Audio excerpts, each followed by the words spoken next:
आज मैं आपको फिजिकल प्रॉपर्टी और केमिकल प्रॉपर्टी, आज मैं पहले फिजिकल प्रॉपर्टी इस लेक्चर में डिस्कस करूंगा हैलोवेरिन्स का, और इसके बाद अगले लेक्चर में जो है मैं इसकी केमिकल प्रॉपर्टीज स्टडी मतलब आपको बताऊंगा, इसका स्टडी हम लोग करेंगे।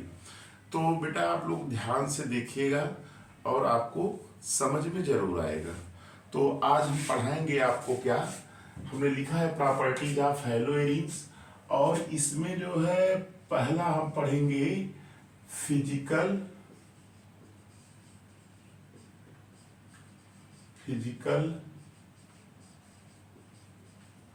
Properties of हैलोवेरिन। आज हम इसी की स्टडी करेंगे कि हैलोवेरिन की फिजिकल प्रॉपर्टी क्या होती है। इस लेक्चर में इसी की चर्चा आज होगी, तो आप ध्यान से देखिएगा। इससे जो है क्वेश्चंस आपके एग्जाम में जो आते हैं वो कंसेप्चुअल आते हैं, और कंसेप्चुअल और आपके ऑब्जेक्टिव क्वेश्चंस भी इससे मिलेंगे। जैसे क्वेश्चंस मैं अभी आपको आगे एक दो क्वेश्चंस पे करवा भी दूंगा कि कैसा क्वेश्चंस आएगा, तो आप इसको ध्यान से देखिएगा और आपको समझ में आएगा। तो फिजिकल प्रॉपर्टी ऑफ हैलोवेरिन्स में बेटा लोग पहली है, पहला नंबर इसमें कौन सी फिजिकल प्रॉपर्टी है, ये है आपका फिजिकल स्टेट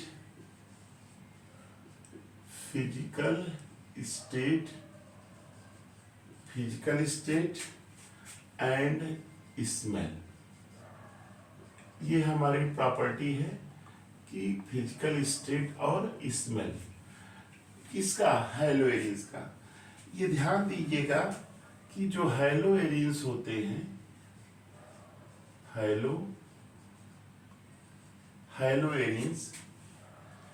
हैलोवेरिन्स होते हैं आर जनरली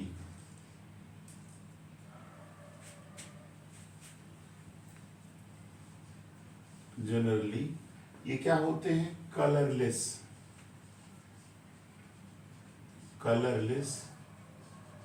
लिक्विड होते हैं।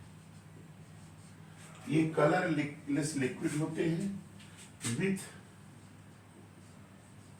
Pleasant smell.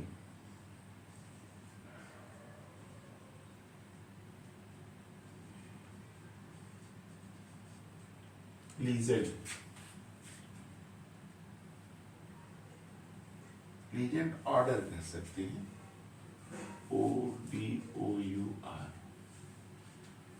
मतलब इनका जो प्लीजेंट का मतलब आप समझ रहे होंगे कि इनकी जो स्मेल होती है वह क्या होती है, बहुत अच्छी महक वाली होती है, प्लीजेंट ऑर्डर वाली होती है। अब क्यों होते हैं आप जानते होंगे कि जो एरोमेटिक यौगिक होते हैं ये आपका हैलोवेरिन है। जितने भी हैलोवेरिन्स हैं, जैसे मान लीजिए Cl है ना, ये मान लीजिए Br है, ये सब क्या है आपके हैलोवेरिन्स। हम यहाँ पे X लिख दे रहे हैं। तो हैलोवेरिन्स में देखिए बेंजीन रिंग पाई जा रही है, तो बेंजीन जो होती है वह क्या होती है, प्लीजेंट, माने इसकी अच्छी सुगंध, प्लीजेंट ऑर्डर होती है, याद रखिएगा। तो ये प्रॉपर्टीज पहले समझ में आ गई। Haloarenes are generally colourless liquid with pleasant odour, ODOUR order बोलते हैं। अब इसमें एक चीज और याद रख लीजिएगा कि ये जो है क्रिस्टलाइन सॉलिड भी हो सकते हैं। क्या हो सकते हैं,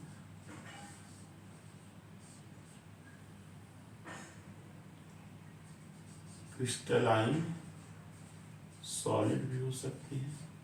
क्या हो सकते हैं, क्रिस्टलाइन सॉलिड हो सकते हैं विथ कैरेक्टरिस्टिक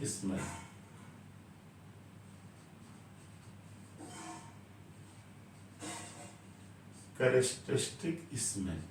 याद रखिएगा कि इनके जो है क्या होते हैं, ये दिमाग में बैठा लीजिएगा कि फिजिकल स्टेट में ये कलरलेस लिक्विड भी हो सकते हैं और क्रिस्टलाइन सॉलिड भी हो सकते हैं, और इनकी जो है प्लेजेंट ऑर्डर होती है, और ये जो है कैरेक्टरिस्टिक स्मेल वाले भी होते हैं।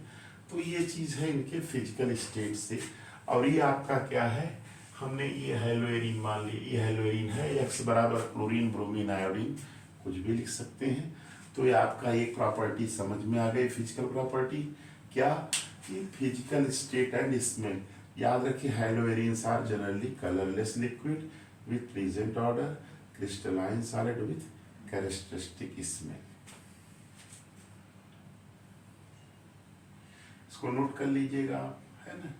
तो ये प्रॉपर्टीज तो जनरली आपको याद रखना होगा, इसमें क्वेश्चंस कोई विशेष नहीं बनता, लेकिन यह कि जानते रहिएगा।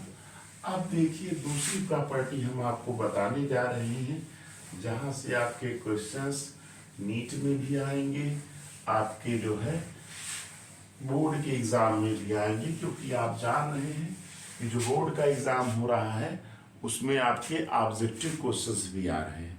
तो ऑब्जेक्टिव क्वेश्चंस इससे कैसे आएंगे मैं आपको बताता भी चलूंगा। कुछ 2-4 क्वेश्चन जो भी हमको अच्छा लगेगा मैं करवा दिया करूंगा। देखिए दूसरी चीज देखिए, जैसे अब दूसरा हेडिंग है इसमें बेटा, ए पार्ट था, अब बी वाली चर्चा हम करते हैं, बॉइलिंग पॉइंट।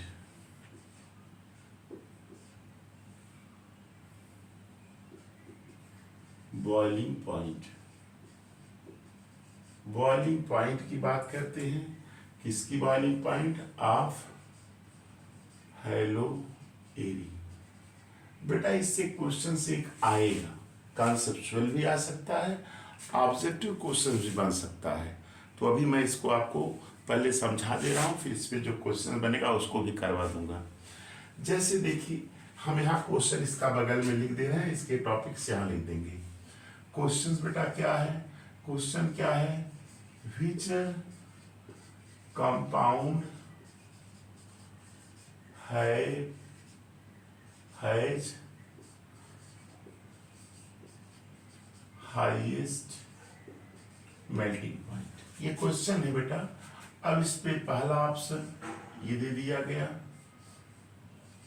ये दे दिया Cl Cl, ये दे दिया, बी ऑप्शन दे दिया आपका, बी ऑप्शन में दे दिया आपका, बी ऑप्शन में ये दे दिया Cl Cl, और सी ऑप्शन में दे दिया, सी ऑप्शन में क्या दिया, सी ऑप्शन में दिया जो आपका ये Cl और Cl, और डी ऑप्शन में दे दिया all have same melting point। ये क्वेश्चंस है ना। तो अब ये क्वेश्चंस पूछ रहा है कि which has the highest melting point। ये आपका क्वेश्चन है, ये आपके नीट के एग्जाम्स में भी आ सकता है, और आपके जो आपके एग्जाम बोर्ड जाएंगे उसमें भी आ सकता है। अभी आप इसको नहीं कर पा रहे होंगे, लेकिन मैं ये जो टॉपिक बता दे रहा हूं, इस टॉपिक के बाद आपका क्वेश्चन सॉल्व हो जाएगा। कैसे हो जाएगा अभी देखिएगा बेटा। एक चीज याद रखिएगा, एक चीज यहाँ पे मैं लिख रहा हूं, इससे भी क्वेश्चन आता है। जैसे अगर कोई आयोडो है ना, ब्रोमो है ना, और आयोडो ब्रोमो और क्लोरो, ये कंपाउंड है, और इसके बाद फ्लोरो, आयोडो ब्रोमो क्लोरो और फ्लोरो, ये आपके हैं। इसमें याद रख लीजिएगा कि जो ये ऑर्डर किसका है, ये ऑर्डर जो है याद रखिएगा, ये ऑर्डर किसका है, ये ऑर्डर है बीपी ऑफ, ये क्या है आपका बीपी ऑफ माने boiling point of mono halogen, boiling point of mono halogen derivative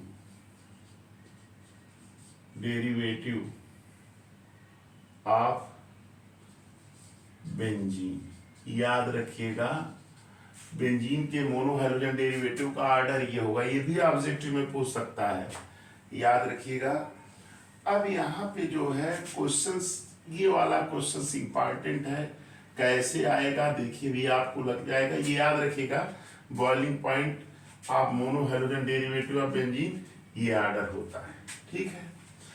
अब एक चीज और है याद, इसमें याद रखिएगा कि जो बॉइलिंग पॉइंट होता है आइसोमेरिक हैलोबेंजीन, आइसोमेरिक हैलोबेंजीन देखिएगा, ध्यान से नोट करिएगा, इसको नोट कर लीजिए ना, अभी उसकी चर्चा होगी, हम कर रहे हैं।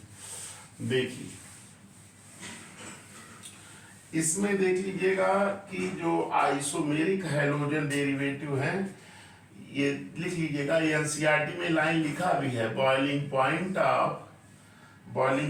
ऑफ आइसोमेरिक डाइहैलोबेंजीन,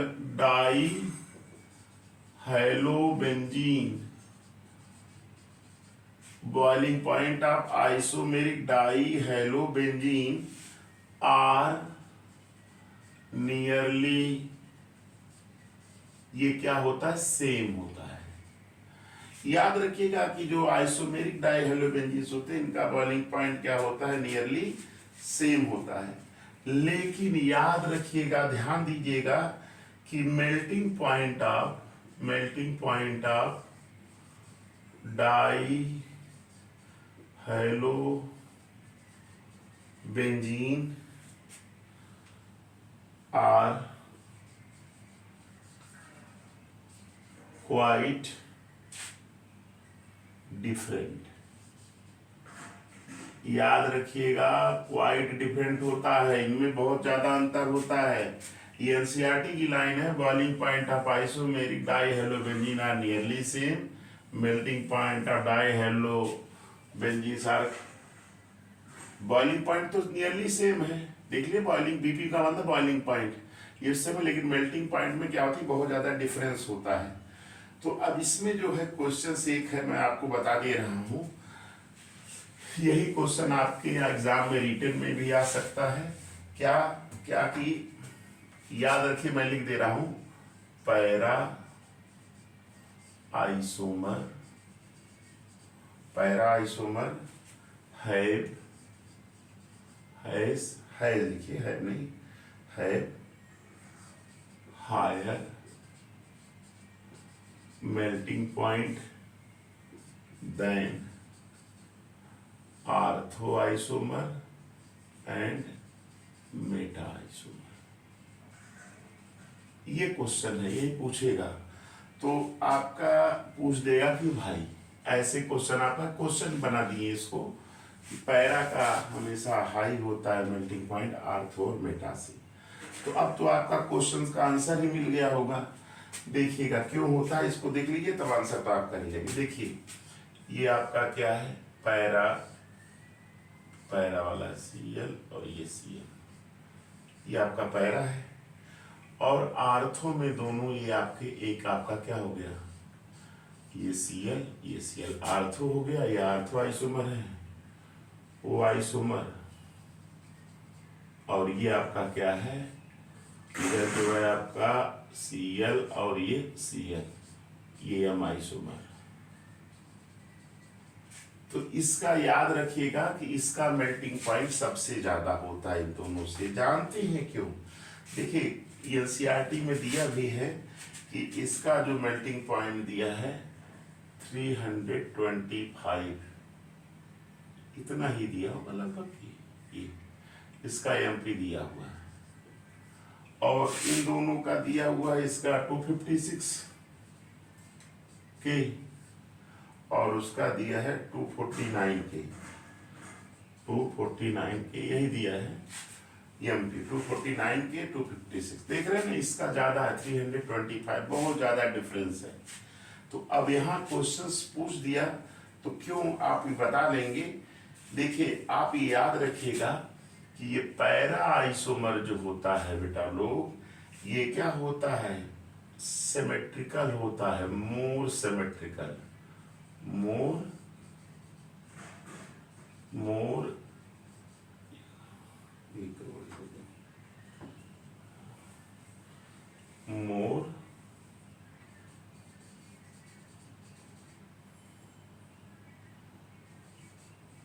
सिमेट्रिकल, ये मोर सिमेट्रिकल होता है, और मोर सिमेट्रिकल होने के कारण ये जो मॉलिक्यूल होगा, मॉलिक्यूल जो होगा, मॉलिक्यूल पैक PAC के pack closely, molecule pack closely in the crystal lattice। Molecule जो होता है याद रखिएगा ये सिमेट्रिकल होता है, और जो होता है क्रिस्टल लैटिस में क्या होता है, पैक क्लोज हो जाता है। ध्यान से सुनिए, जैसे ये दिमाग में बैठा लीजिएगा कि पैरा जो होता है इसका मेल्टिंग पॉइंट ज्यादा होता है, पैरा का मेल्टिंग पॉइंट ज्यादा होता है, ये सिमेट्रिकल होता है, जिसके कारण इसके मॉलिक्यूल जो क्रिस्टल लैटिस होता है उसमें क्लोजली पैक कर जाते हैं। और जब क्रिस्टल लैटिस में क्लोजली पैक कर जाएंगे तो एक चीज ये हो जाती है कि इनके बीच में जो inter molecular forces of attraction होगा वह क्या होगा, स्ट्रांग होगा। तो उनको अलग करने के लिए ज्यादा एनर्जी लगानी पड़ेगी, यानी कि इनका मेल्टिंग पॉइंट क्या हो जाएगा, ज्यादा हो जाएगा। तो ये दिमाग में बैठा लीजिएगा कि हैलोएरिन्स में जो मेटा आइसोमर होते हैं उनका मेल्टिंग पॉइंट ज्यादा होता है। क्यों ज्यादा होता है, क्योंकि ये सिमेट्रिकल होते हैं और जो क्रिस्टल लैटिस होते हैं क्लोजली पैक करते हैं। क्लोजली पैक कर जाएंगे, जब क्लोजली पैक होंगे तो मॉलिक्यूलर फोर्स स्ट्रांग होगा, उनको सेपरेट करने के लिए ज्यादा एनर्जी, यानी इनका मेल्टिंग पॉइंट क्या होगा, ज्यादा। याद रखिएगा कि पैरा आइसोमर का हमेशा मेल्टिंग पॉइंट बहुत ज्यादा होता है, इससे आर्थो और मेटा से। ये क्वेश्चंस पूछेगा। तो अब इसी के चलते देख लीजिए, क्वेश्चन देख लीजिए। ये क्वेश्चन आपके सामने है कि which compound has highest melting point, ये क्वेश्चन है। अब तो आपको आंसर पता ही चल गया होगा। ये आपका कौन सा, देखिए बेंजीन है ना, बेंजीविंग है। बेंजीविंग में ये अगर कोई ग्रुप यहाँ लगा होता है, इसके सामने की पोजीशन पैरा बोली जाती है, आर्थो बोली जाती है, आर्थो बोली जाती है, मेटा बोली जाती है, मेटा बोली। तो यहाँ देखिए आर्थो आइसोमर है ना, ये क्या है आपका मेटा। तो सबसे ज्यादा जो है इसी का होगा, याद रखिएगा सबसे ज्यादा क्या होगा, मेल्टिंग पॉइंट पैरा होगा। मैंने यहाँ करा दिया क्वेश्चन। रीजन पूछेगा तो आप केवल अगर इतना भी लिख दिए, more symmetrical molecules pack closely in the crystal lattice, और तो भी आपका सही माना जाएगा। क्लियर हो गया। तो इस तरह से आप ये बॉइलिंग पॉइंट का एक क्वेश्चन जो बहुत इंपॉर्टेंट था मैंने करा दिया, तो ये नोट कर लीजिएगा। अब देखिए दूसरी हेडिंग बता रहे हैं, ये नोट कर लिए, चलिए ठीक है। तीसरा पॉइंट जो है फिजिकल प्रॉपर्टीज में बेटा हम बताने जा रहे हैं आपको। क्वेश्चन ऐसे ही पूछेगा एग्जाम में आपकी, और बना बना के क्वेश्चंस पूछते हैं, और मैं धीरे धीरे पढ़ा रहा हूँ, आपको समझ में भी आ जाता होगा, उसको आप ध्यान से देखिएगा। अच्छा बेटा, तीसरा मतलब सी नंबर। सी नंबर आ गया आपका सॉल्युबिलिटी।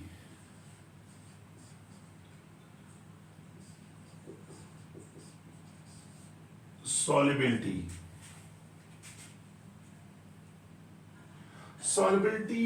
यहां पे याद रखिएगा कि जो हैलोएरिन्स होते हैं, ये हैलोएरिन्स है, हैलोएरिन्स मतलब क्लोरोबेंजीन, ये एक्स, ये हैलोएरिन्स होते हैं। ये याद रखिएगा कि ये वाटर में इनसॉल्युबल होते हैं, इनसॉल्युबल होते हैं। याद रखिएगा वाटर में क्या होते हैं, इनसॉल्युबल। लेकिन ये सॉल्युबल किस में होंगे, याद रखिएगा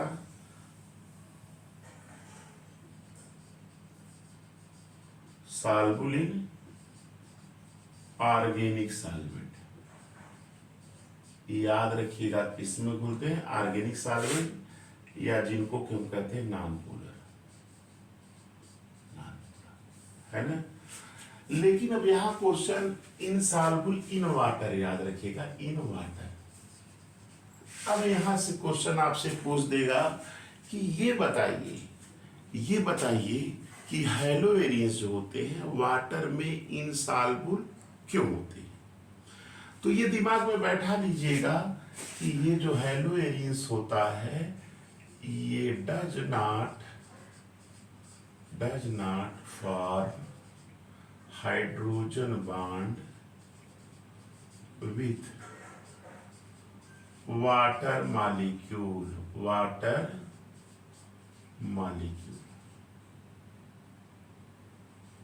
ये दिमाग में बैठा लीजिएगा। हेलोवेरियंस ये आपका क्या है, हेलोवेरिन। तो हेलोवेरिन इनसॉल्युबल इन वाटर, कोई पूछेगा कि क्यों, तो आप कहिएगा कि does not form hydrogen bond with water molecule, इसलिए ये वाटर में सॉल्युबल नहीं होते। ये कहाँ सॉल्युबल होंगे, ऑर्गेनिक सॉल्वेंट या नॉन पोलर सॉल्वेंट में। कितना लिख लीजिएगा इसको। अब नेक्स्ट हेडिंग देखिएगा, देखिए बता रहे हैं तो नोट करते चलिए। मैं जो नोट्स बनवा रहा हूँ एकदम सिंपली, पूरा मेरा नोट्स एनसीईआरटी बेस्ड है, सबसे बड़ी बात।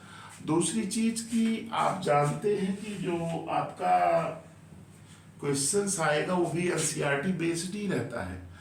और जो भी अभी मैं एक दिन देख रहा था, एक बच्चे ने कमेंट किया था कि सर मैकेनिज्म, देखिए कुल मिला के 5 to 6 मैकेनिज्म आपके सिलेबस में है।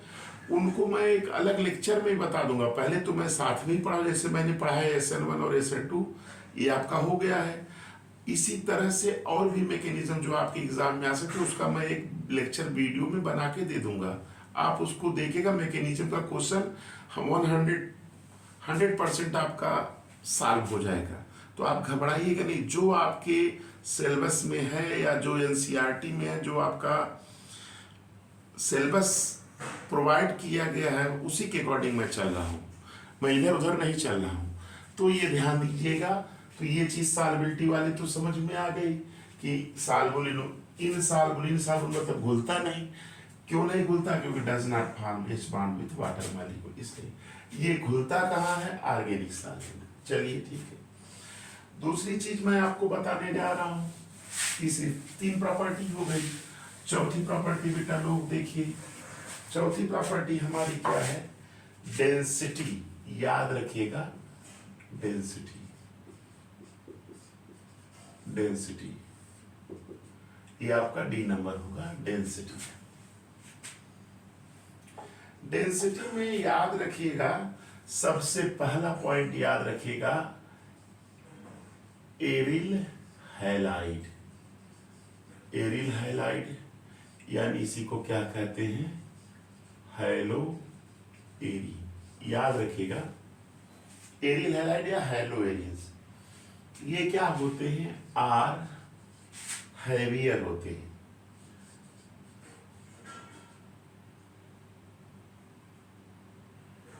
Heavier than water. ये वाटर से क्या होते हैं, भारी होते हैं, ये दिमाग में बैठा लीजिएगा। इनका जो डेंसिटी का ऑर्डर होता है, लिख दे रहे हैं, दियर densities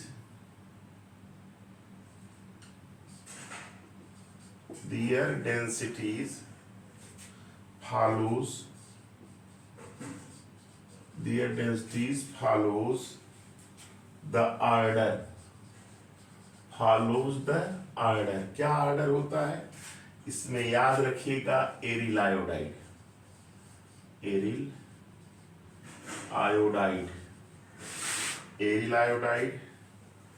greater than aryl bromide greater than aryl chloride. ये याद रखिएगा, ये डेंसिटी का ऑर्डर होता है। अब इस पे क्वेश्चन से कहा जाएगा एग्जाम में, विच हैज हायर डेंसिटी। पहला ऑप्शन ये दे देगा ऐसे, दूसरा ऑप्शन ये दे देगा ये, तीसरा ऑप्शन ये दे देगा, और चौथा ऑप्शन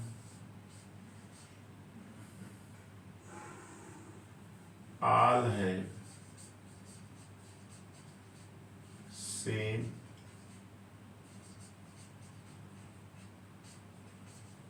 डेंसिटी। ये क्वेश्चन दे देगा। आप जानते हैं कि आयोडाइड, ये आप जान रहे हैं कि D इज इक्वल टू क्या होता है, मास अपॉन वॉल्यूम। अगर मास बढ़ेगा तो डेंसिटी क्या होगी, बढ़ेगी।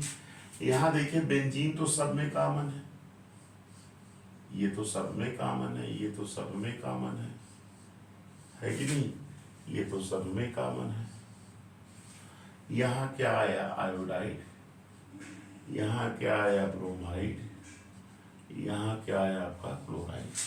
तो जानते सबसे ज्यादा मास किसका होगा, आयोडीन का है। तो डेंसिटी किसकी सबसे ज्यादा होगी, या आप टिक कर देंगे इस पे। तो याद रखिएगा, ऐसे क्वेश्चंस आपके एग्जाम में आएंगे। मैं क्वेश्चंस भी कराते चला हूँ, कॉन्सेप्ट भी बताते चला हूँ।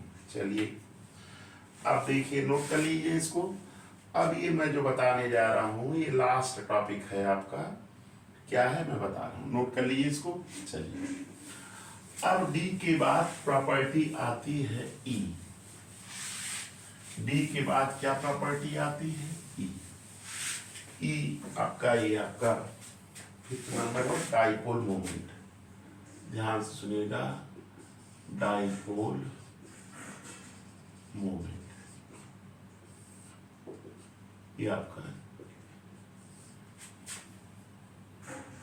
Dipole moment. देखिए इसमें जो डाइपोल मोमेंट का ऑर्डर है, देखिए ये दिया है फ्लोरोबेंजीन, क्लोरोबेंजीन, क्लोरोबेंजीन, फिर क्या दिया हुआ है, आयोडोबेंजीन, माने फ्लोरो क्लोरो है, ब्रोमो, ब्रोमोबेंजीन, ये डायरेक्ट लगभग बराबर है आयोडो। तो ये आपका फ्लोरोबेंजीन है। फ्लोरोबेंजीन का दिया हुआ है 1.60 डिवाइड, इसका दिया हुआ है 1.69 डिवाइड, इसका दिया हुआ है 1. ये दिया हुआ है बुक में। तो ये फ्लोरो। अब इसमें देखिए कि लोअर डाइपोल मोमेंट किसका दे दिया, फ्लोरीन। तो इसमें एक रीजन मैं बुक में देख रहा था, उसमें केवल यही इतना लिखा है कि the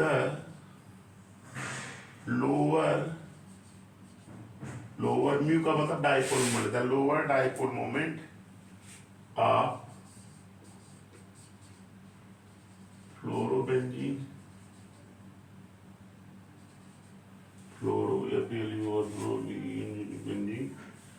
benzene is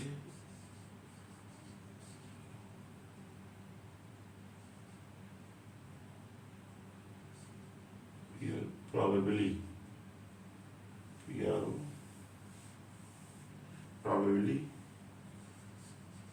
due to small size of hydrogen. यही दिया है किताब में रीजन, एक किताब में मैं देख रहा था, तो यही दिया है हाइड्रोजन। लेकिन इससे ये क्वेश्चंस नहीं यहाँ से उठेगा। क्वेश्चन देखिए कहाँ से आएगा, क्वेश्चन देखिएगा आपका जो क्वेश्चन आएगा भी मैं बता रहा हूँ, इसको नोट कर लिए। तो इस पे क्वेश्चंस क्या बनेगा, बहुत अच्छा क्वेश्चन है, वो मैं लिख करके आपको समझा दे रहा हूँ। चलिए नोट कर लीजिएगा इसको। डाइपोल मोमेंट भी हम लोग स्टडी कर रहे हैं। तो ये देखिएगा, जैसे ये कंपाउंड क्वेश्चन के माध्यम से ही बता दे रहे हैं, विच हैज हाईएस्ट या higher, which has higher dipole moment. ये क्वेश्चन है, डाइपोल मोमेंट को म्यू से डिनोट करते हैं। ये पहला ऑप्शन दे दिएगा बेटा, ये ये ऑप्शन दे दिया गया, दूसरा ऑप्शन दे दिया गया ये Cl Cl, तीसरा ऑप्शन दे दिया गया ये Cl Cl, और चौथा दे दिया गया आल है सेम वैल्यू ऑफ, ऐसे क्वेश्चन दे दिया गया। तो बेटा एक चीज देखिए, मैं कॉन्सेप्ट बता दे रहा हूँ, दिमाग में बैठा लीजिए। ऐसा कोई क्वेश्चन अगर रहे तो उसके लिए आप ट्रिक कहिए या जो भी कहिए, ट्रिक मान लीजिए इसको। क्या ट्रिक लगाएंगे? उसके लिए ट्रिक ये लगेगा mu inversely proportional to theta. देखिए अगर थीटा लार्ज, थीटा क्या है लार्ज, तो म्यू क्या है लेस। अगर ये ज्यादा होगा तो ये कम होगा, अगर थीटा लेस तो म्यू क्या होगा लार्ज होगा ना।